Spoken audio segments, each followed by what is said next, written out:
أشهد أن لا إله إلا الله وحده لا شريك له وأشهد أن محمدا عبده ورسوله أما بعد فأعوذ بالله من الشيطان الرجيم بسم الله الرحمن الرحيم الحمد لله رب العالمين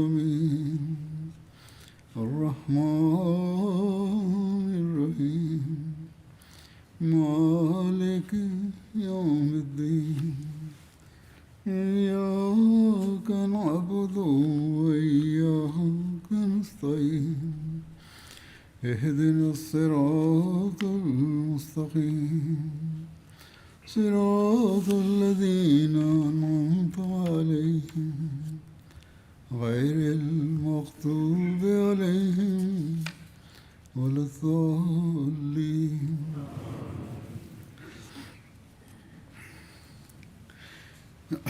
இன்றும் மக்கா வெற்றியின் சம்பவங்களை குறித்து மேற்கொண்டு விபரத்தை எடுத்துக் கூறுவேன். பெருமானா ஸல்லல்லாஹு அலைஹி வஸல்லம் அவர்கள் மக்காவில் தங்கிய கால அளவை குறித்து விபரத்தில் இவ்வாறு எடுத்துக் கூறப்பட்டுள்ளது. பெருமானா ஸல்லல்லாஹு அலைஹி வஸல்லம் அவர்கள் மக்காவுக்கு வருகை தந்து மக்காவை வெற்றி கொண்ட பிறகு அங்கு சில நாட்கள் தங்கியிருந்தார்கள். அந்த காலக்கெடு தொடர்பாக கருத்து வேறுபாடு காணப்படுகிறது. புகாரியில் ஹஸரத் இப்னு அப்பாஸ் அவர்களின் அறிவிப்பில் வருகிறது, பெருமானா ஸல்லல்லாஹு அலைஹி வஸல்லம் அவர்கள் மக்காவில் 19 நாட்கள் தங்கியிருந்தார்கள். அன்னார் 2 ரக்காத் தொழுவார்கள், அதாவது தொழுகையை கசர் செய்து தொழுவார்கள். சில அறிவிப்புகளில் 18 என்றும் 17 என்றும் 15 என்றும் குறிப்பிடப்பட்டுள்ளன. அல்லாமா இப்னு ஹஜர் அவர்கள் 19 நாட்கள் என்று வரும் அறிவிப்புக்கு முன்னுரிமை கொடுத்துள்ளார்கள். ஏனென்றால் பெரும்பாலான அறிவிப்புகளில் 19 நாள் என்றுதான் கூறப்பட்டுள்ளன. மற்ற அறிவிப்புகள் எவ்வாறு ஒன்று திரட்டப்பட்டுள்ளன என்றால், 19 நாட்கள் என்று கூறப்பட்டுள்ள அறிவிப்புகளில் மக்காவில் நுழைந்த நாளும் மக்காவை விட்டு புறப்பட்ட நாளும் சேர்க்கப்பட்டுள்ளன. எவர்கள் எல்லாம் 17 நாட்கள் என்று எடுத்துக் கூறியுள்ளார்களோ அவர்கள் வருகை தந்த நாளையும் புறப்பட்ட நாளையும் சேர்க்கவில்லை. எந்த அறிவிப்பாளர்கள் எல்லாம் 18 நாட்கள் என்று அறிவித்துள்ளார்களோ அவர்கள் அந்த 2 நாட்களில் ஒரு நாளை மட்டுமே சேர்த்துள்ளார்கள். ஆனால் 15 நாட்கள் என்று எடுத்துக் கூறியுள்ள அறிவிப்பாளர்கள் 17 நாள் என்று கூறப்பட்டுள்ள அறிவிப்பை கருத்தில் கொண்டவாறு அதுதான் அசல் காலக்கெடுவாகும், அதில் மக்காவில் நுழைந்த நாளையும் மக்காவை விட்டு புறப்பட்ட நாளையும் நாம் நீக்கினால் 15 நாட்கள் ஆகின்றது என்று எடுத்துக் கூறியுள்ளார்கள். சில மேற்கத்திய வரலாற்று ஆசிரியர்களும் கூட பெருமானா ஸல்லல்லாஹு அலைஹி வஸல்லம் அவர்களின் மக்கா வெற்றியை தம் நூல்களில் எழுதியுள்ளார்கள். வில்லியம் உயர் என்பவர் ஒரு மிகப்பெரிய பிரபலியமான மேற்கத்திய வரலாற்று ஆசிரியர் ஆவார். இவர் ஸ்காட்லாந்தை சார்ந்தவர் ஆவார். தி லைஃப் ஆஃப் முஹம்மது என்ற தன் நூலில் மக்கா வெற்றியை பற்றி எடுத்துரைத்தவாறு அதில் பெருமானா ஸல்லல்லாஹு அலைஹி வஸல்லம் அவர்களின் அழகிய முன்மாதிரியை எடுத்துரைத்தவாறு இவ்வாறு எழுதுகிறார்.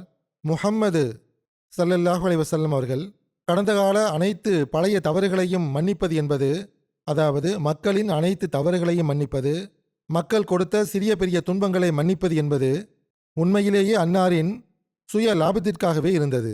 இதை எழுதிய பிறகு அவர் உண்மையை ஒப்புக்கொள்ள வேண்டிய கட்டாயத்திற்கும் உள்ளாகியிருக்கிறார். அவர் கூறுகிறார், ஆனால் இதற்கு ஒரு மிகப்பெரிய மென்மையான உள்ளமும் வேண்டும். அவ்வாறு நடந்து கொண்டதன் பயன் அன்னாருக்குத்தான் கிடைக்கவிருந்தது. அதாவது முஹம்மது ஸல்லல்லாஹு அலைஹி வஸல்லம் அவர்களின் சொந்த ஊரின் குடிமக்கள் அனைவரும் அன்னாருடன் சேர்ந்து கொண்டார்கள். அன்னாருடைய வருகையின் நோக்கத்தை முழுமையான மன மகிழ்ச்சியுடனும் தெளிவான கொள்கை பிடிப்புடனும் தமதாக்கி கொண்டார்கள். அதற்கு சில வாரங்களுக்கு பிறகு நாம் காண்பது என்னவென்றால், அவர்களிலிருந்து 2000 பேர் அன்னாருக்கு 2 புறங்களிலும் நின்றவாறு மிகவும் நன்றி உணர்வுடன் அன்னாருக்காக போர் செய்வதற்கும் ஆயத்தமாகிவிட்டார்கள். இவ்வாறே வில்லியம் மோன்ட்காமரி என்பவர் எழுதுகிறார்.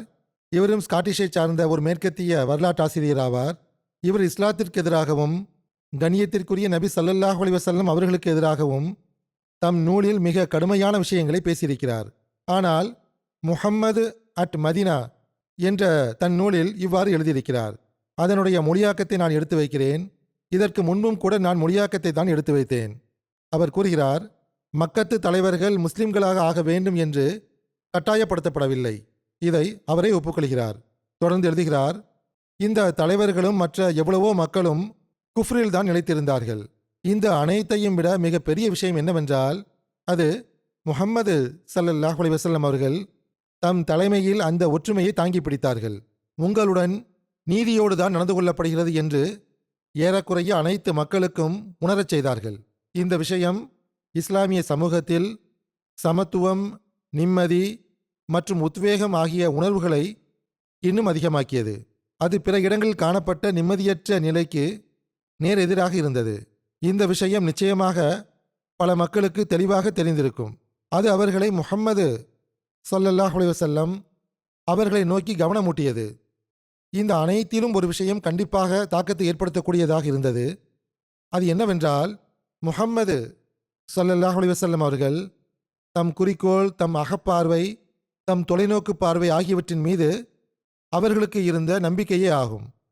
அன்னாருடைய ஜமாத் சிறிய ஜமாத்தாக இருந்தபோது எதிரிகளிடமிருந்து தப்பிப்பதற்காகவே அவர்களின் அனைத்து வழிமுறைகளும் செலவாகி கொண்டிருந்த போது ஒற்றுமையான ஒரு அரேபியாவை பற்றிய கண்ணோட்டத்தை அன்னார் உருவாக்கினார்கள்.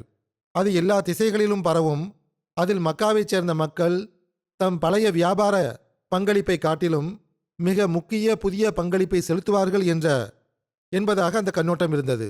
இப்போதோ ஏறக்குறைய அனைத்து மக்களும், எந்த அளவுக்கென்றால் மிக பெரியவர்கள் கூட இதற்கு முன்னால் அடிபணிந்து விட்டார்கள். குறிப்பான கஷ்ட நிலையை தவிர நெருக்கடியான நிலைமைகளில் அவர்கள் எப்பொழுதும் முழுமையான நம்பிக்கையுடன் இலக்கை நோக்கி முன்னேறி சென்று கொண்டிருந்தார்கள். நமக்கு இந்த வரலாற்று சம்பவங்களின் உண்மை மீது நம்பிக்கை இல்லாதிருப்பின், அற்பமாக கருதப்பட்ட மக்காவின் நபி தம் ஊரில் வெற்றி பெற்றவராக திரும்ப வர முடியும் என்று யாராவது நம்பியிருப்பார் என்றால் அது சந்தேகம்தான். பிறகு ஆர்தர் கில்மேன் என்ற மேற்கத்திய எழுத்தாளர் ஒருவர், இவரும் மிக பிரபலியமான மேற்கத்திய வரலாற்று ஆசிரியர் ஆவார். இவர் அமெரிக்காவை சார்ந்தவர். இவர் மக்கா வெற்றியை பற்றி குறிப்பிட்டவாறு தி சராசன்ஸ் என்ற தன் நூலில் கண்ணியத்திற்குரிய நபி ஸல்லல்லாஹு அலைஹி வஸல்லம் அவர்களின் பொது மன்னிப்பு, அழகிய முன்மாதிரி, சகிப்புத்தன்மை ஆகியவற்றை ஒரு முன்னுதாரண பாத்திரமாக எடுத்துரைத்தவாறு இவ்வாறு எழுதுகிறார். முஹம்மது ஸல்லல்லாஹு அலைஹி வஸல்லம் அவர்களை மிகவும் நன்றியுணர்வுடன் முஹம்மது ஸல்லல்லாஹு அலைஹி வஸல்லம் அவர்கள் தம்மை பல சந்தர்ப்பங்களில் ஓரிடத்திலிருந்து இன்னொரு இடத்திற்கு மிகவும் நன்றியுணர்வுடன் கொண்டு சேர்த்த அதே ஒட்டகத்தில் அமர்ந்து கொண்டு அவர்கள் நகருக்குள் நுழைகிறார்கள். நன்றி உணர்வால் அவர்களின் உள்ளம் நிறைந்து காணப்பட்டது. ஏனென்றால் பாதைகள் காலியாக இருப்பதை அன்னார் கண்டார்கள். அமைதியான முறையில் வரவேற்கப்படுவதை அவர்கள் புரிந்து கொண்டார்கள்.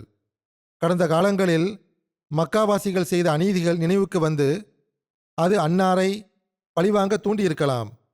ஆனால் தம் படையினரிடம் எந்த ஒரு இரத்தம் சிந்துதலும் இருக்கக்கூடாது என்று தடை செய்திருந்தார்கள். அன்னாருடைய இந்த விஷயம் மிகவும் புகழத்தக்க ஒரு விஷயமாகும். பணிவையும் இறைவனுக்கு நன்றி செலுத்துவதையும் எல்லா சாத்தியமான வழிமுறைகளின் மூலமாகவும் அவர்கள் வெளிப்படுத்தினார்கள். இதற்கு பிறகு அந்த எழுத்தாளர் காலித் பின் வலீத் அவர்களின் சம்பவத்தை எடுத்து கூறியவாறு எழுதுகிறார். அது ஏற்கனவே கூறப்பட்டு விட்டது.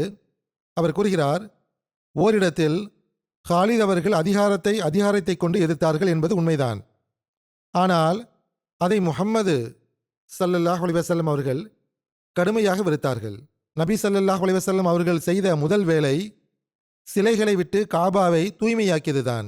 அதற்கு பிறகு அவர்கள் பாங்கு சொல்லக்கூடியவரை அழைத்து காபாவின் மேலே நின்று தொழுகைக்காக அழைக்குமாறு கட்டளையிட்டார்கள். பிறகு அறிவிப்பு செய்யக்கூடிய ஒருவரை அனுப்பி ஒவ்வொருவரும் தம்மிடத்தில் இருக்கும் சிலைகளை உடைத்து விடுமாறு அறிவிக்கச் செய்தார்கள்.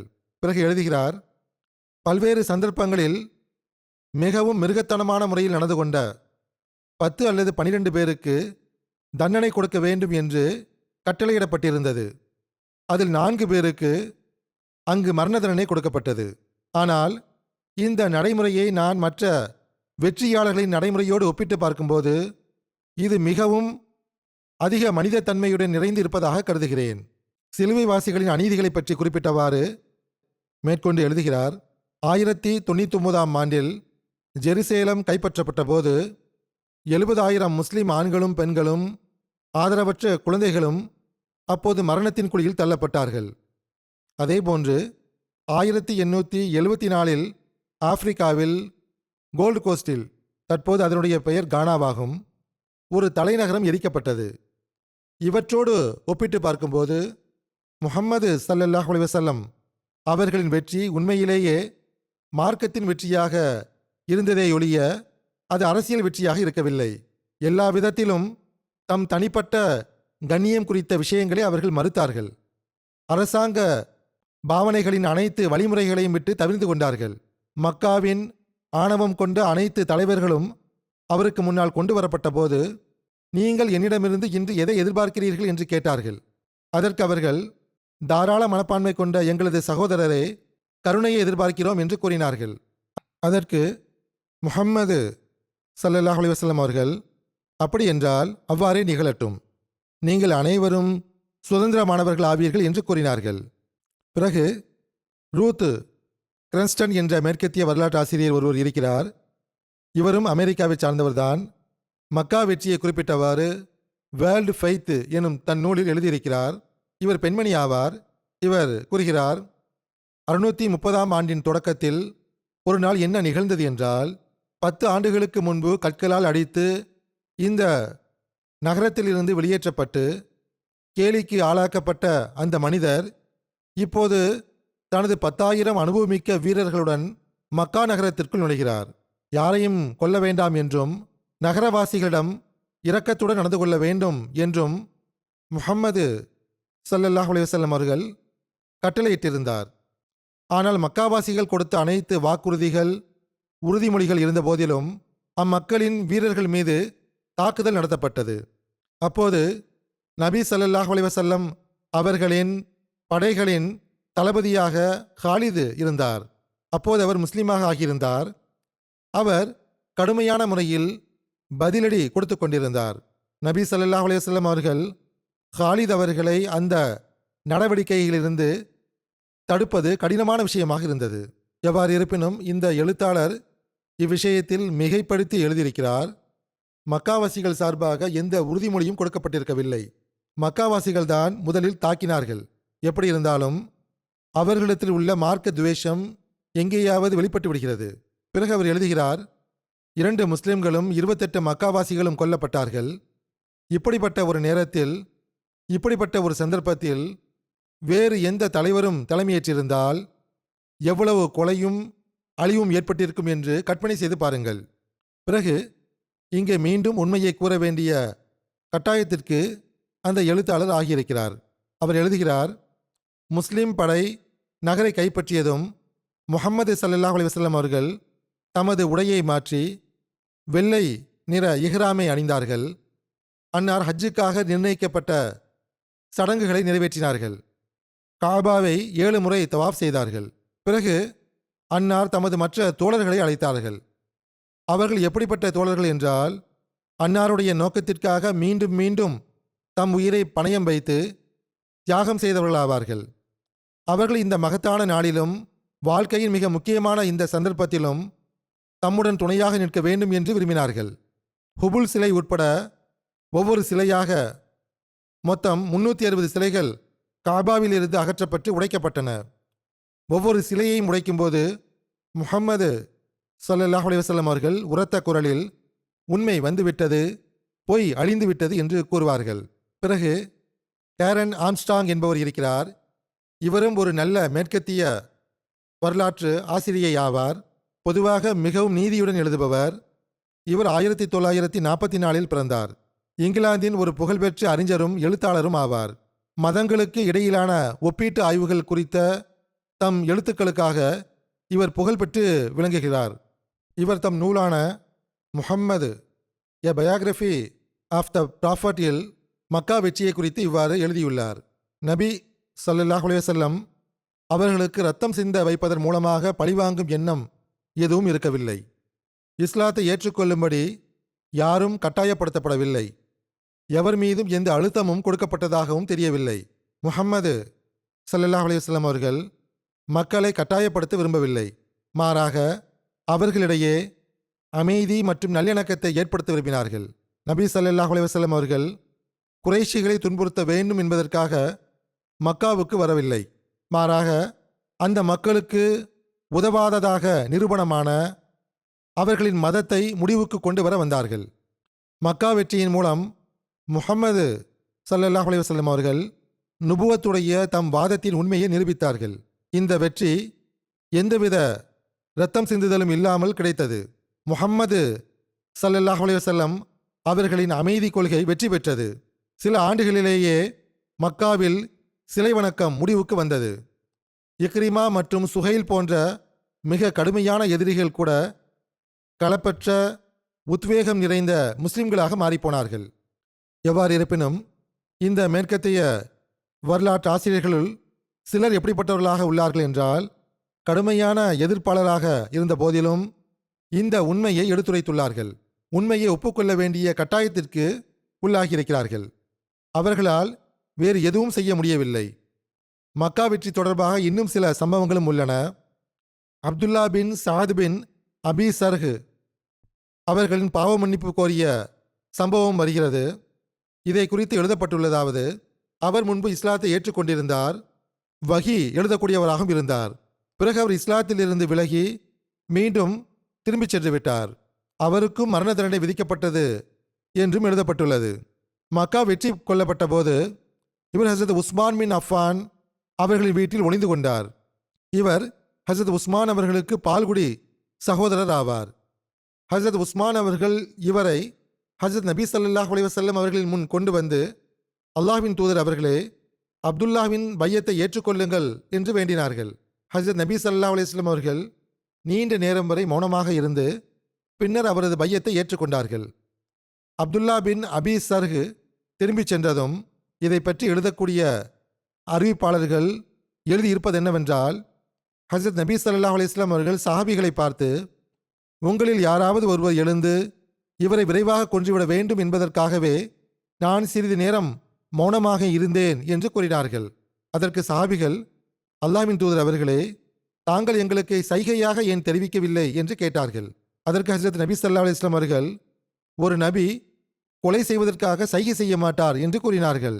சில அறிவிப்புகளில் ஒரு நபி கண்களால் துரோகம் செய்யலாகாது என்ற வார்த்தைகள் உள்ளன.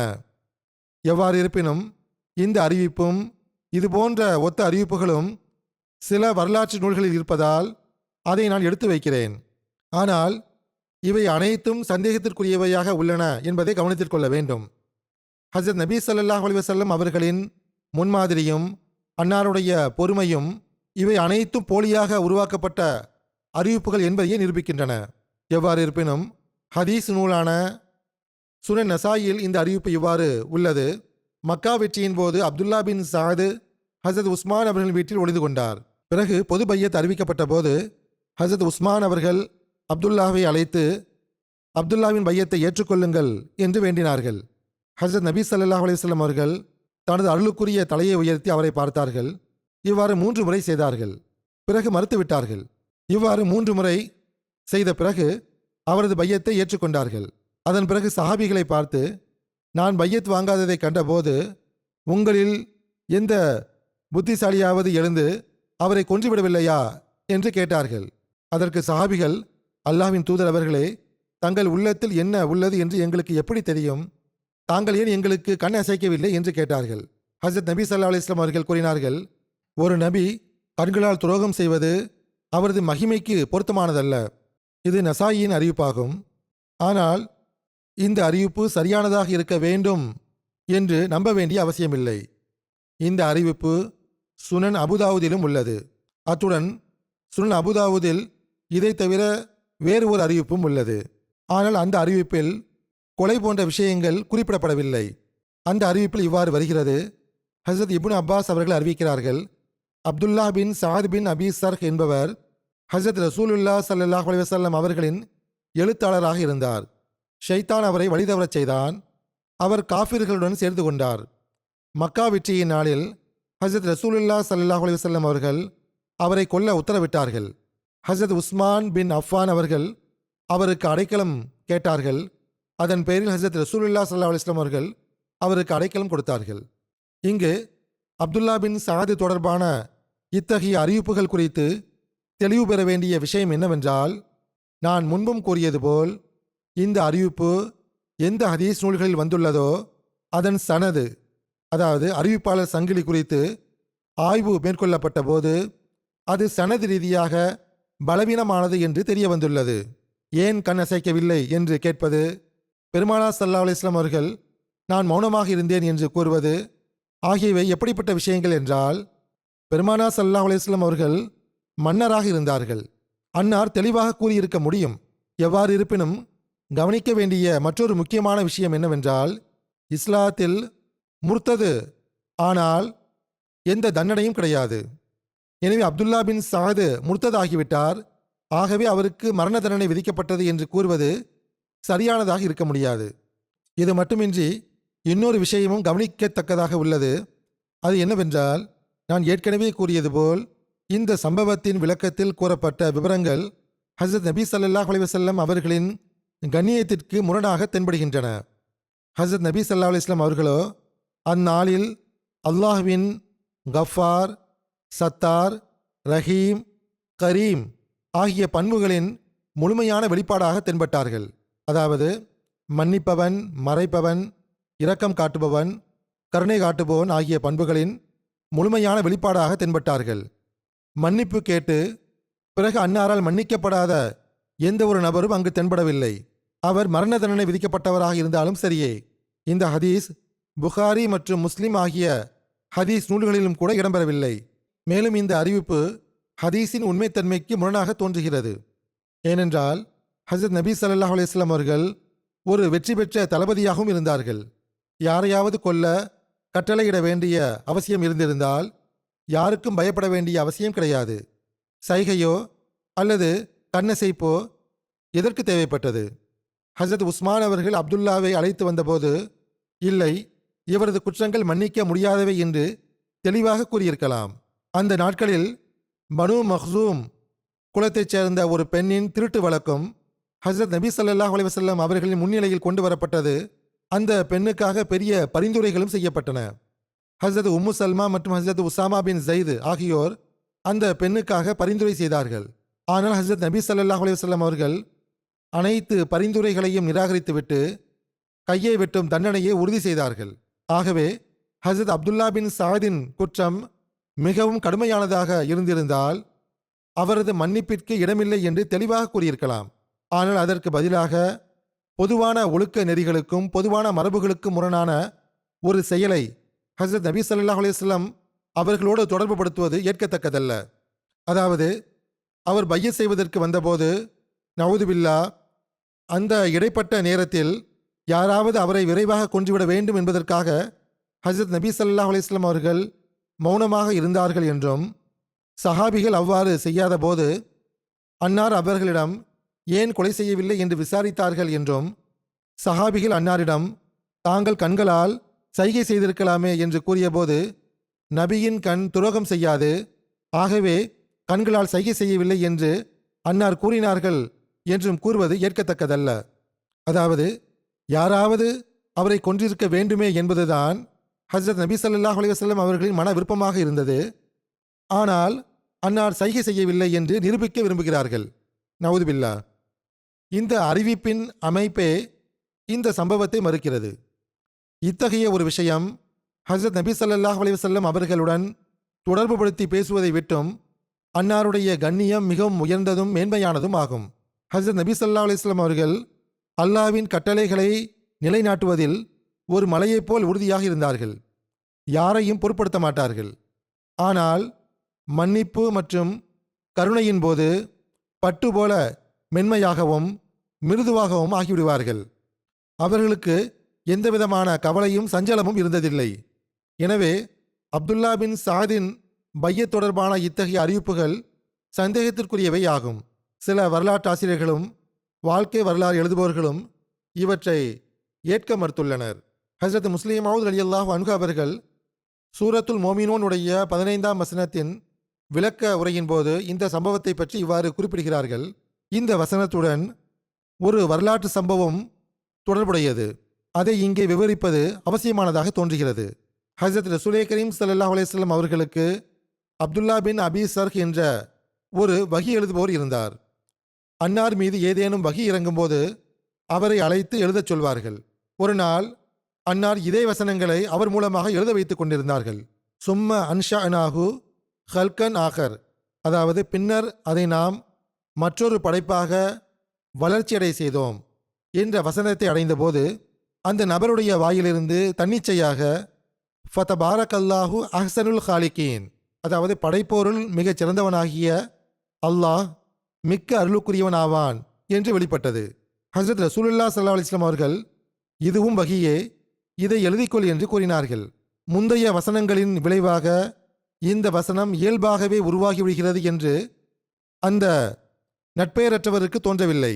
என் நாவிலிருந்து வெளிப்பட்ட இந்த வசனத்தை ஹஸ்ரத் ரசூலுல்லாஹ் ஸல்லல்லாஹு அலைஹி வஸல்லம் அவர்கள் வஹியாக ஆக்கியது போலவே நவுதுபில்லா அன்னாரே முழு குர்ஆனையும் உருவாக்குகிறார்களோ என்று அவர் நினைத்து கொண்டார். இதனால் அவர் முர்த்ததாகி மக்காவுக்கு சென்று விட்டார். மக்கா வெற்றியின் போது ஹஸ்ரத் நபி கரீம் ஸல்லல்லாஹு அலைஹி வஸல்லம் அவர்கள் கொலை செய்யுமாறு உத்தரவிட்டவர்களில் அப்துல்லா பின் அபி சர்ஹும் ஒருவர்.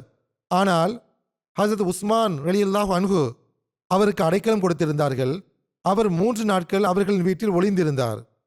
ஒரு நாள் ஹஸ்ரத் ரசூலுல்லாஹ் ஸல்லல்லாஹு அலைஹி வஸல்லம் அவர்கள் மக்கத்து மக்களிடம் பையத் வாங்கி கொண்டிருக்கும் போது ஹஸ்ரத் உஸ்மான் ரலியல்லாஹு அன்ஹு அவர்கள் அப்துல்லா பின் அபி சர்ஹையும் அன்னாருக்கு முன் அழைத்து வந்து அவரது பையத்தை ஏற்றுக்கொள்ளும்படி வேண்டினார்கள். ஹஸ்ரத் ரசூலுல்லாஹ் ஸல்லல்லாஹு அலைஹி வஸல்லம் அவர்களோ முதலில் சிறிது நேரம் தயங்கினார்கள். ஆனால் பின்னர் அவரது பையத்தை ஏற்றுக்கொண்டார்கள். இவ்வாறு அவர் மீண்டும் இஸ்லாத்தை ஏற்றுக்கொண்டார் என்று அவரை குறித்து இவ்வாறு எழுதப்பட்டுள்ளது. அப்துல்லா பின் அபி சர்ஹ் அவர்கள் பிற்காலத்தில் இஸ்லாமிய தொண்டுகளை செய்த முக்கிய சஹாபிகளில் ஒருவராக கருதப்பட்டார் என்று அவர்களை குறித்து வருகிறது. எகிப்தின் ஆளுநராகவும் இருந்தார்கள். ஆப்பிரிக்காவின் ஒரு பகுதியை கைப்பற்றியவர்கள். இவர்கள் ஹஸ்ரத் உஸ்மான் ரலியல்லாஹு அன்ஹு அவர்களுக்கு பால்குடி சகோதரராக இருந்த போதிலும் ஹஸ்ரத் உஸ்மான் அவர்களின் ஷஹாதத்திற்கு பிறகு இவர்கள் குழப்பங்களில் இருந்து விலகியே இருந்தார்கள். தனது கடைசி செயல் தொழுகையாக இருக்க வேண்டும் என்று துவா செய்ததாகவும் கூறப்படுகிறது. அதன்படி ஒரு நாள் காலை தொழுகைக்காக நின்றார்கள். தொழுகையை முடித்து வலதுபுறம் சலாம் கூறினார்கள். இடதுபுறம் சலாம் கூற தொடங்கிய போது அவர்கள் மரணமடைந்தார்கள். 36 அல்லது 37 ஹிஜ்ரியில் அவர்கள் மரணமடைந்தார்கள். பிறகு இக்ரிமா பின் அபி ஜஹில் அவர்கள் இஸ்லாத்தை ஏற்றுக்கொண்ட குறிப்பு உள்ளது. மக்கா வெற்றியின் போது ஹஸ்ரத் நபி கரீம் ஸல்லல்லாஹு அலைஹி வஸல்லம் அவர்கள் கொலை செய்ய கட்டளையிட்டவர்களில் இக்ரிமா பின் அபி ஜஹிலும் அடங்குவார். இக்ரிமாவும் அவர்களின் தந்தையும் ஹஸ்ரத் நபி கரீம் ஸல்லல்லாஹு அலைஹி வஸல்லம் அவர்களுக்கு துன்பங்கள் கொடுத்து வந்தார்கள். முஸ்லிம்கள் மீது மிக அதிக கடுமை காட்டி வந்தார்கள். ஹஸ்ரத் நபி கரீம் ஸல்லல்லாஹு அலைஹி வஸல்லம் அவர்கள் இவர்களை கொலை செய்ய கட்டளையிட்டிருப்பது தெரிய வந்தபோது அவர்கள் ஏமனை நோக்கி ஓடினார்கள். இஸ்லாத்தின் எதிர்ப்பில் இவர்கள் தன் தந்தை அபூஜஹிலை முந்திவிட்டிருந்தார்கள். இவர்கள் கொலை செய்யப்பட வேண்டும் என கட்டளையிடப்பட்டிருக்கவும் வாய்ப்பிருக்கின்றது. அதேபோன்று இஸ்லாத்திற்கு எதிராக எப்போதும் முன்னணியில் இருந்த இஸ்லாம் மற்றும் ஹஸ்ரத் நபி ஸல்லல்லாஹு அலைஹி வஸல்லம் அவர்களுக்கு எதிராக தொடர்ந்து சதித்திட்டங்களை வகுத்து கொண்டிருந்த மக்காவின் தலைவர்கள் மக்கா வெற்றிக்கு பிறகு தங்களது செயல்கள் என் நிலையிலும் மன்னிக்கப்பட முடியாதவை என்றும் அவர்கள் கொலை செய்யப்படுவார்கள் என்றும் அவர்களே கூட நினைத்திருக்கலாம். இவ்வாறு நினைத்து கொண்டு அவர்கள் தப்பி ஓடிவிட்டார்கள். உண்மையில் அவர்களுக்கு ஹஸ்ரத் நபி ஸல்லல்லாஹு அலைஹி வஸல்லம் அவர்களின் அளவு கடந்த கருணை மன்னிப்பு பற்றி நம்பிக்கையும் எதிர்பார்ப்பும் இருக்கவில்லை. எனவே உயிரை காப்பாற்றிக் கொள்ள தப்பித்துக் கொள்வதே சிறந்தது என்று கருதினார்கள். ஆனால் ஹஸ்ரத் நபி ஸல்லல்லாஹு அலைஹி வஸல்லம் அவர்களின் அளவு கடந்த கருணையும் மன்னிப்பும் அவர்களுக்கு தெரிய வந்தபோது அவர்கள் மக்காவில் ஹஸ்ரத் நபி ஸல்லல்லாஹு அலைஹி வஸல்லம் அவர்களை நோக்கி ஈர்க்கப்பட்டு வந்தார்கள். ஹஸ்ரத் நபி கரீம் ஸல்லல்லாஹு அலைஹி வஸல்லம் அவர்களின் சமூகத்தில் ஆஜராகி மன்னிப்பு கேட்டார்கள். எவ்வாறு இருப்பினும் மக்கா வெற்றியின் போதும் இஸ்லாமிய படையை முழுமையாக எதிர்த்த முன்னணி எதிர்ப்பாளர்களுள் இக்ரிமாவும் ஒருவராவார். அவர் தம்முடன் மக்காவின் துணிச்சலான இளைஞர்கள் அடங்கிய ஒரு குழுவை சேர்த்தார். அந்த குழுவில் சுஹைல் பின் அம்ரு, சஃப்வான் பின் உமையா ஆகியோரும் இருந்தார்கள். அவர்கள் வாள்களை உருவி நாங்கள் முஸ்லிம்களை மக்காவிற்குள் நுழைய விடமாட்டோம் என்று கூறினார்கள். ஹஸரத் காலித் பின் வலீத் அவர்களின் படையை எதிர்த்து நின்று போரிட்டார்கள். ஆனால் தங்களது 20க்கும் மேற்பட்ட இளைஞர்கள் கொல்லப்பட்ட பிறகு அவர்கள் அனைவரும் அங்கிருந்து தப்பி ஓடிவிட்டார்கள். சுஹைல், சஃப்வான் மற்றும் இக்ரிமா ஆகிய மூவரும் மக்காவை விட்டு ஓடிவிட்டார்கள். வரலாற்று ரீதியிலான அறிவிப்பின் அடிப்படையில் பார்க்கும்போது இக்ரிமா அவர்கள் கடல் மார்க்கமாக ஏமன் செல்ல தீர்மானித்திருந்தார்கள். அவர்களின் மனைவி உம்மே Hakeem bin Harith bin Hisham இவர்கள் குறைஷிய தலைவருடைய மகளாக இருந்தார்கள். அவர் ஹிந்து பின் உத்பா மற்றும் பிற கணியத்திற்குரிய பெண்களுடன் மக்கா வெற்றியின் போது ஒன்று சேர்ந்து பைய செய்திருந்தார். தம் கணவர் இக்ரிமா உயிருக்கு அஞ்சி ஏமன் நோக்கி தப்பிவிடுவதை அவர் அறிந்ததும் ஹசரத் நபி கரீம் ஸல்லல்லாஹு அலைஹி வஸல்லம் அவர்களின் சமூகத்தில் ஆஜராகி, இக்ரிமாவை கொல்ல தாங்கள் கட்டளையிடுவீர்கள் என்று அவர் அஞ்சுகிறார், தாங்கள் அவருக்கு அடைக்கலம் அளியுங்கள் என்று வேண்டினார். இதை கேட்டவுடன் ஹசரத் நபி ஸல்லல்லாஹு அலைஹி வஸல்லம் அவர்கள் அவர் அடைக்கலத்தில் இருக்கிறார் என்று கூறினார்கள். அவர் தன் அடிமையை அழைத்துக் கொண்டு ஜித்தாவை நோக்கி புறப்பட்டார். அவர் இக்ரிமாவை கடற்கரையில் கண்டார். அவர் ஒரு படகில் ஏற எண்ணியிருந்தார். இன்னொரு கூற்றுப்படி அவர் படகில் ஏறிய பிறகு இக்ரிமாவை அவர் சந்தித்தார். என் சச்சாவின் மகனே, நான் உங்களிடம் மக்களில் அனைவரையும் இணைப்பவர், மக்களில் அனைவரையும் விட சிறந்தவர், மக்களில் அனைவரையும் விட நன்மையை விரும்புவோராகிய ஒருவரிடமிருந்து வந்திருக்கின்றேன். நீங்கள் உங்கள் உயிரை அழிவில் போடாதீர்கள், ஏனென்றால் நான் உங்களுக்கு பாதுகாப்பு தேடியிருக்கிறேன் என்று கூறி அவரை நிறுத்தினார். இதை கேட்டு இக்ரிமா தம் மனைவியுடன் திரும்பி வந்தார். அவர் இஸ்லாத்தை ஏற்றுக்கொண்டார். மேலும் அவரது இஸ்லாம் மிகவும் அழகானதாக இருந்தது. அறிவிப்பில் வருகிறது, இக்ரிமா ஹஜ்ரத் ரசூலுல்லாஹ் ஸல்லல்லாஹு அலைஹி வஸல்லம் அவர்களின் சமூகத்தில் ஆஜரான போது, முஹம்மது ஸல்லல்லாஹு அலைஹி வஸல்லம் அவர்களே, எனது மனைவி நீங்கள் எனக்கு அடைக்கலம் அளித்ததாக கூறினார். அதாவது நான் குஃபுர் நிலையில் இருக்கும்போது மக்காவில் வாழ அனுமதி அளித்தீர்கள் என்று கூறினார். அதாவது நான் முஸ்லீமாக ஆக வேண்டிய கட்டாயம் இல்லை என்று கூறினார் என்று இக்ரிமா கேட்டபோது ஹஜ்ரத் நபி ஸல்லல்லாஹு அலைஹி வஸல்லம் அவர்கள், நீர் உண்மையை கூறினீர், நிச்சயமாக நீர் பாதுகாப்பில் இருக்கிறீர் என்று கூறினார்கள். இதை கேட்டதும் இக்ரிமா, அல்லாஹ்வை தவிர வணக்கத்திற்குரியவன் யாரும் இல்லை, அவன் ஒருவனே, அவனுக்கு நிகரானவன் எவனுமில்லை, தாங்கள் அவனது அடியாரும் அவனது தூதரும் ஆவீர்கள் என்று நான் சாட்சி கூறுகிறேன் என்றார். அவர் வெட்கி தலைகுனிந்தார்.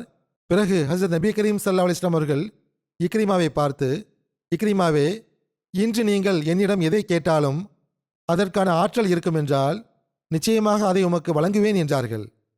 அதற்கு இக்ரிமான், நான் தங்களுடன் கொண்ட எல்லா பகையையும் மன்னிக்குமாறு அல்லாஹ்விடம் துவா கேளுங்கள் என்றார். அதற்கு ஹஜ்ரத் நபி கரீம் ஸல்லல்லாஹு அலைஹி வஸல்லம் அவர்கள் இவ்வாறு துவா செய்தார்கள்: அல்லாஹ்வே, இக்ரிமா என்னுடன் கொண்ட எல்லா பகையையும் மன்னிப்பாயாக, அவர் என்னை பற்றி பேசிய எல்லா தீய விஷயங்களையும் மன்னிப்பாயாக. பிறகு ஹஜ்ரத் நபி ஸல்லல்லாஹு அலைஹி வஸல்லம் அவர்கள் மிகவும் மகிழ்ச்சி அடைந்த நிலையில் தம் போர்வையை அவர் மீது போர்த்தி, ஈமான் கொண்ட நிலையிலும் ஹிஜ்ரத் செய்த நிலையிலும் எம்மிடம் வந்தவருக்கு நல்வரவு என்று கூறினார்கள். இக்ரிமா ஈமான் கொண்டதன் மூலம் ஒரு முன்னறிவிப்பு நிறைவேறியதாகவும் குறிப்பு காணப்படுகிறது.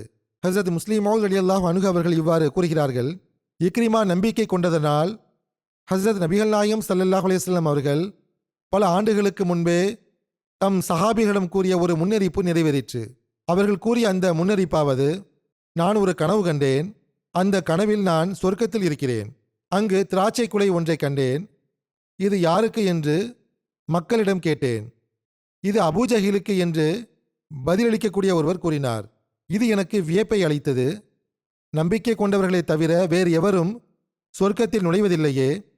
அப்படி இருக்க நம்பிக்கை கொள்ளாத அபூஜஹிலுக்கு எவ்வாறு சொர்க்கத்தில் திராட்சை வழங்கப்படவிருக்கிறது என்று எண்ணினேன். இக்ரிமா நம்பிக்கை கொண்டதும் ஹஜ்ரத் நபி நாயகம் ஸல்லல்லாஹு அலைஹி வஸல்லம் அவர்கள் அந்த திராட்சை குலை இக்ரிமாவுக்குரியதாகும் என்று கூறினார்கள். மகனுடைய பெயருக்கு பதிலாக தந்தையின் பெயரை இறைவன் கூறியுள்ளான். கனவுகளில் பெரும்பாலும் இவ்வாறு காட்டப்படுவதுண்டு. பிறகு ஹப்பார் பின் அஸ்வது தப்பி ஓடியதை பற்றியும் பின்னர் இஸ்லாத்தை ஏற்றுக்கொண்டது பற்றியும் குறிப்பு காணப்படுகிறது. அவர் அறியாமை காலத்தில் சிறந்த சொற்பொழிவாளராகவும் ஹஜ்ரத் நபி கரீம் ஸல்லல்லாஹு அலைஹி வஸல்லம் அவர்களுக்கு எதிராக மக்களை திரட்டியவராகவும் மிகவும் மோசமான குணமுடையவராகவும் இருந்தார் என்று எழுதப்பட்டுள்ளது. ஹஜ்ரத் நபி கரீம் ஸல்லல்லாஹு அலைஹி வஸல்லம் அவர்களின் மகள் ஹஜ்ரத் ஜைனப் அவர்கள் மதீனாவுக்கு ஹிஜ்ரத் செய்தபோது அவர் கர்ப்பமாக இருந்தார். ஹப்பார் பின் அஸ்வது ஒட்டகத்தை விரண்டோடச் செய்தார். அதன் காரணமாக ஹஜ்ரத் ஜைனப் அவர்கள் ஒட்டகத்திலிருந்து விழுந்து விட்டார்கள். அதனால் அவர்களின் கர்ப்பம் களைந்து விட்டது. அதன் காரணமாகவே அவர்கள் இறுதி காலம் வரை நோய்வாய்ப்பட்டிருந்தார்கள். ஹப்பார் எங்கு தென்பட்டாலும் அவர் கொல்லப்பட வேண்டும் என ஹஜ்ரத் நபி கரீம் ஸல்லல்லாஹு அலைஹி வஸல்லம் அவர்கள் அவரை கொலை செய்வதற்காக கட்டளையிட்டிருந்தார்கள். மக்கா வெற்றியின் போது இவர் இந்த பயத்தினால் மக்காவில் இருந்து தப்பியோடி காட்டுப்பகுதிகளில் ஒளிந்து திரிந்து கொண்டிருந்தார். மக்கா வெற்றிக்கு பிறகு ஹஜ்ரத் நபி கரீம் ஸல்லல்லாஹு அலைஹி வஸல்லம் அவர்கள் மதீனாவுக்கு திரும்பிச் சென்றபோது இவர் அங்கு ஹஸ்ரத் நபி கரீம் ஸல்லல்லாஹு அலைஹி வஸல்லம் அவர்களின் சமூகத்தில் ஆஜரானார். இவர் ஹஸ்ரத் நபி கரீம் ஸல்லல்லாஹு அலைஹி வஸல்லம் அவர்களின் சமூகத்தில் ஆஜரான போது சஹாபிகள் இவரை கண்டு அன்னாரிடம் ஹப்பார் வந்து கொண்டிருக்கிறார் என்று கூறினார்கள். அதற்கு அன்னார், ஆம், நான் பார்த்து விட்டேன், அவரை ஒன்றும் செய்யாதீர்கள் என்று கூறினார்கள். ஹப்பார் நெருங்கி வந்து, அல்லாஹ்வின் தூதர் அவர்களே, உங்கள் மீது சலாம் உண்டாகட்டும். அல்லாஹ்வை தவிர வணக்கத்திற்குரியவன் வேறு யாரும் கிடையாது என்றும் தாங்கள் அல்லாஹ்வின் தூதர் என்றும் நான் சாட்சி கூறுகிறேன். நான் தங்களை விட்டு ஓடி அனைத்து பகுதிகளிலும் திரிந்தேன். நான் அரபியர் அல்லாதவர்களுடன் கூட சேர விரும்பினேன். பிறகு தாங்கள் வரம்பு மீறியவர்களுடன் காட்டும் உங்களின் சிறப்புத்தன்மையையும் பெருந்தன்மையையும் நன்மையையும் மன்னிப்பையும் நான் நினைவு கூர்ந்தேன். அல்லாஹ்வின் தூதர் அவர்களே, நாங்கள் முஷ்ரிக்குகளாக இருந்தோம். அல்லாஹ் தங்கள் மூலம் எங்களுக்கு நேர்வழி வழங்கினான், அழிவில் இருந்து காப்பாற்றினான். என் அத்துமீறல்களையும் என்னிடமிருந்து தங்களுக்கு வந்தடைந்த துன்பங்களையும் மன்னியுங்கள். எனது மோசமான நடத்தையும் பாவங்களையும் நான் ஒப்புக்கொள்கிறேன் என்று கூறினார்.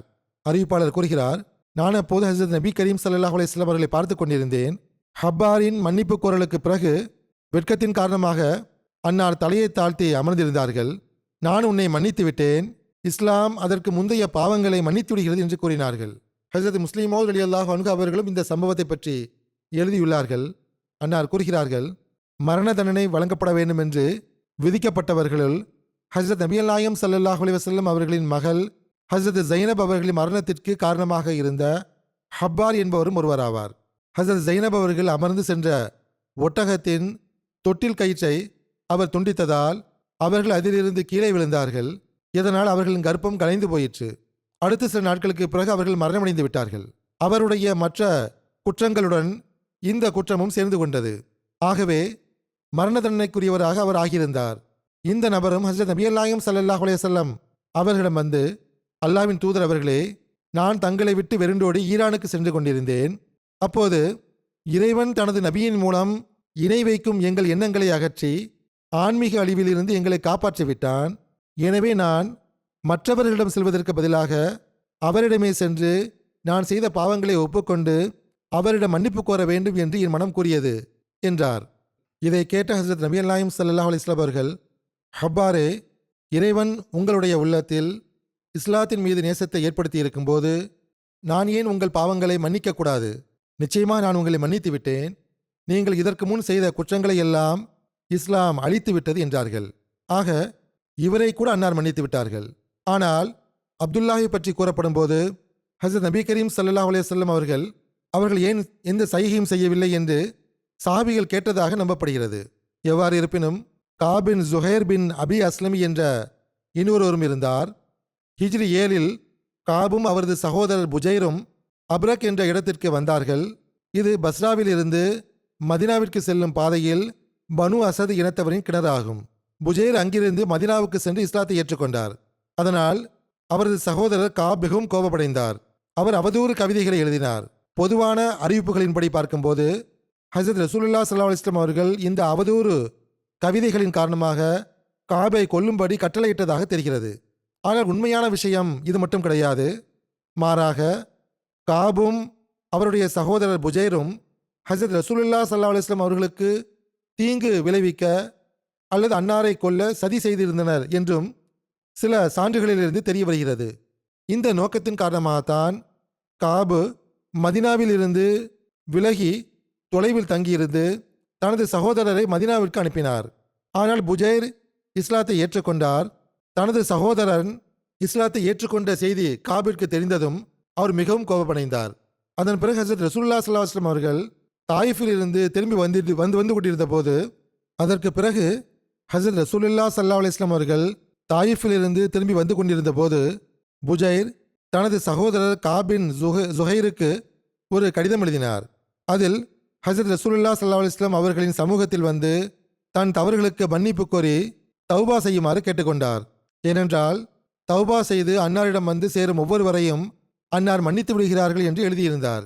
இறுதியில் காபிற்கு ஹஸரத் ரசூலுல்லாஹி ஸல்லல்லாஹு அலைஹி வஸல்லம் அவர்களின் சமூகத்தில் வருவதை தவிர வேறு வழி இருக்கவில்லை. எனவே காப் ஒரு கவிதையை எழுதினார். அந்த கவிதையின் முதல் வரி என்னவென்றால், பானத் சுஆது ஃப கல்பில் யௌம மத்பூல் என்பதாகும். அதாவது, சுஆது என்னை விட்டு பிரிந்து விட்டால் துக்கத்தின் மிகுதியால் என் இதயம் துண்டுகளானது. இதற்கு பிறகு காபின் ஜுஹைர் புறப்பட்டு மதினா வந்து சேர்ந்தார். அங்கு தமக்கு தெரிந்த ஒருவர் வீட்டில் தங்கினார். மறுநாள் அந்த நபர் காபை ஹசரத் ரசூலுல்லாஹ் ஸல்லல்லாஹு அலைஹி வஸல்லம் இடத்தில் அழைத்து வந்தார். ஹசரத் ரசூலுல்லாஹ் ஸல்லல்லாஹு அலைஹி வஸல்லம் அவர்கள் காலை தொழுகையை முடித்ததும் அந்த நபர் காபிடம் பெருமானார் ஸல்லல்லாஹு அலைஹி வஸல்லம் அவர்களை சுட்டிக்காட்டி, இவர்தான் ஹசரத் ரசூலுல்லாஹ் ஸல்லல்லாஹு அலைஹி வஸல்லம் ஆவார்கள், எழுந்து நின்று அன்னாரிடம் பாதுகாப்பை கேளுங்கள் என்று கூறினார். அவர் எழுந்து சென்று அன்னாருக்கு முன்னால் அமர்ந்து தனது கையை அன்னாரின் கையில் கொடுத்தார். அன்னாருக்கோ அல்லது சஹாபிகளுக்கோ காபின் ஜுஹைரை அடையாளம் தெரியவில்லை. காப் அன்னாரிடம், அல்லாஹ்வின் தூதர் அவர்களே, காபின் ஜுஹைர் தங்களிடம் தனது உயிருக்கு பாதுகாப்பு தேடியும் தௌபா செய்து முஸ்லீமாக வந்து சேரவும் விரும்புகிறார். நான் அவரை தங்களிடம் அழைத்து வந்தால் தாங்கள் அவரது தௌபாவை ஏற்றுக்கொள்வீர்களா என்று கேட்டார். அதற்கு அன்னார் ஆம் என்று கூறினார்கள். அப்போது காபு, நானே காபின் ஜுஹைர் ஆவேன் என்றார். இதை கேட்டதும் ஓர் அன்சாரி எழுந்து நின்று, அல்லாஹ்வின் தூதர் அவர்களே, அல்லாஹ்வின் இந்த பகைவனை என்னிடம் ஒப்படையுங்கள், நான் அவனது கழுத்தை துண்டிக்கிறேன் என்று கூறினார். ஆனால் ஹஜ்ரத் ரசூலுல்லாஹ் ஸல்லல்லாஹு அலைஹி வஸல்லம் அவர்களோ, அவரை போக விடுங்கள், இவர் தௌபா செய்யவும் வருத்தத்தை வெளிப்படுத்தவும் வந்துள்ளார் என்று கூறினார்கள். காபு தனது கவிதையான பானத் சுஆதை பாடி காட்டிய போது அதில் இன்னர் ரசூல ல சௌஃபுன் யுஸ்தஸாவு பிஹி முஹன்னதுன் மின் சுயூஃபில்லாஹி மஸ்லூல் என்ற ஒரு கவிதை வந்தது. அதாவது, நிச்சயமாக ரசூலுல்லாஹ் ஸல்லல்லாஹு அலைஹி வஸல்லம் அவர்கள் எப்படிப்பட்ட ஒளியாக இருக்கிறார்கள் என்றால், அன்னாரிடமிருந்து உண்மையின் ஒளி பெறப்படுகிறது.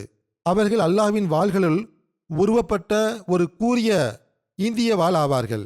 இந்த வரியை அடைந்த போது ஹஜரத் ரசூலுல்லாஹ் ஸல்லல்லாஹு அலைஹி வஸல்லம் அவர்கள் தனது அருளுக்குரிய உடலில் இருந்த தனது போர்வையை ஹஜரத் காப் மீது போர்த்தினார்கள்.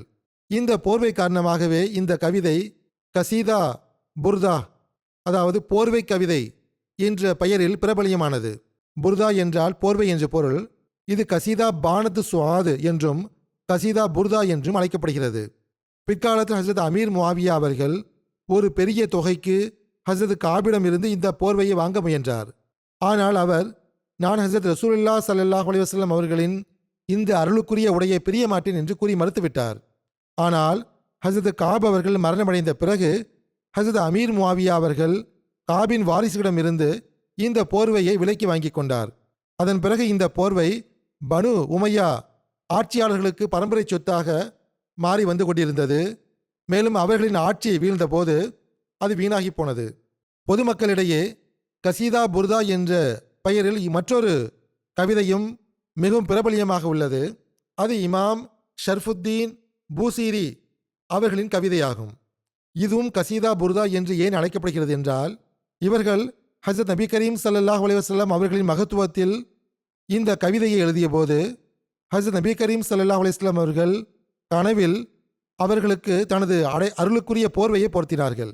அது அவர்கள் கண்விழித்த பிறகும் அவருடைய தோளில் இருந்தது. இமாம் பூசூரி அவர்கள் மாற்றுத்திறனாளி என்றும் இந்த போர்வையின் அருளால் குணமடைந்தார் என்றும் கூறப்படுகிறது. எவ்வாறு இருப்பினும் இது ஒரு கதையாக எடுத்துரைக்கப்படுகிறது. இத்தகைய கதைகளும் உள்ளன. எவ்வாறு இருப்பினும் இன்னும் சில கடும் எதிரிகள் இஸ்லாத்தை ஏற்றுக்கொண்ட குறிப்பும் அவர்களுக்கு எவ்வாறு மன்னிப்பு கிடைத்தது என்பது பற்றிய குறிப்பும் உள்ளன.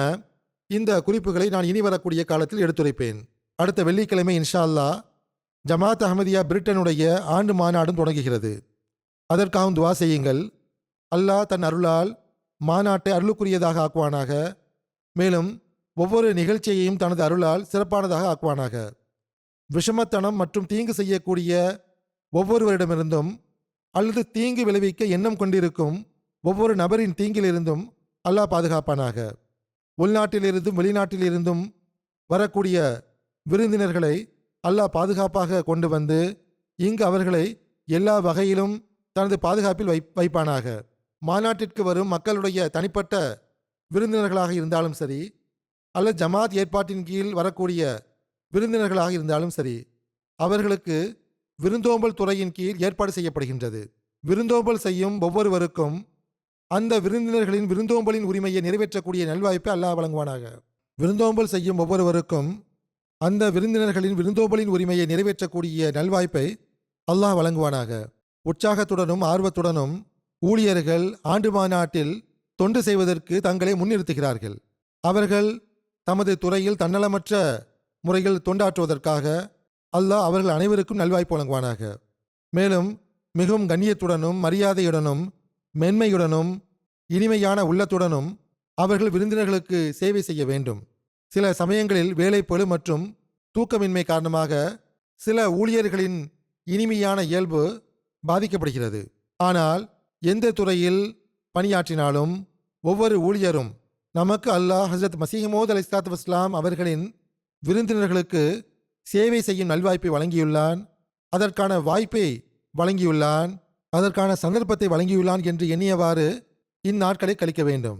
எனவே இதற்காக நாம் எல்லாவிதமான தியாகத்தையும் செய்தவாறு நமது தொண்டாற்றும் உணர்வை நிலைநாட்டுவோம். எந்தவிதமான கசப்பான மனதையும் காட்ட மாட்டோம். எப்போதும் முகத்தில் புன்னகையை வைத்திருப்போம் என்று எண்ணியவாறு இந்நாட்களை நாம் கழிக்க வேண்டும்.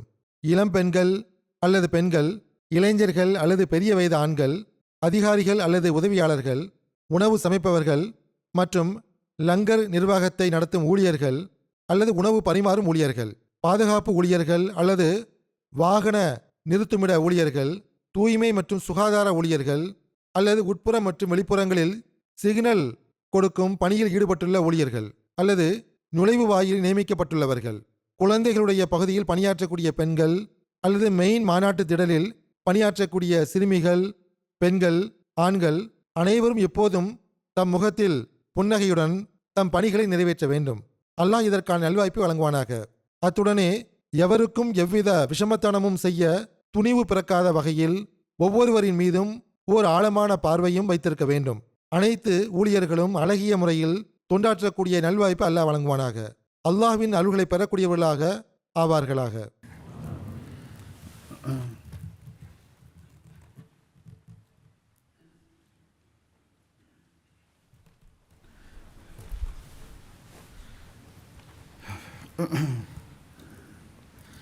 Alhamdulillah nahmaduhu wa nasta'inuhu wa nastaghfiruhu wa nu'minu bihi wa natawakkalu alayhi wa na'udhu billahi min shururi anfusina wa min sayyiati a'malina. من يهده الله فلا مضل له ومن يضلل فلا هادي له ونشهد أن لا إله إلا الله ونشهد أن محمدا عبده ورسوله. عباد الله رحمكم الله إن الله يأمر بالعدل والإحسان وإيتاء ذي القربى وينهى عن الفحشاء والمنكر والبغي يعظكم لعلكم تذكرون. اذكروا الله يذكركم وادعوه يستجب لكم ولذكر الله أكبر.